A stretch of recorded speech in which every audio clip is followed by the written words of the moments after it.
Hey guys, and welcome back to this channel. In this video I'll be showing you guys how you can use chroma key to remove the green screen on your video. So I just have this video that has a green screen here, and I'm just going to add in like a video underneath that for later. So select the green screen video, go to cutout and select chroma key, select the color picker and select the green part of your video.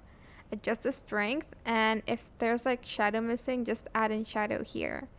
Then I'm just going to go back to the first video. I'm going to scale it down so it fits the, like, I guess the screen kind of like perfectly. That's what I'm trying to do. But yeah, that is how you can remove green screen on your videos by using chroma key. I hope this tutorial was helpful for you guys. Don't forget to like, comment, share, and also subscribe to this channel if you haven't done that already. If you have any questions, just leave it in the comment section down below and I'll try my best to answer them all for you guys.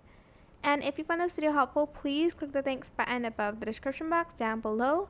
That is it for this video. Thank you so much for watching. Bye!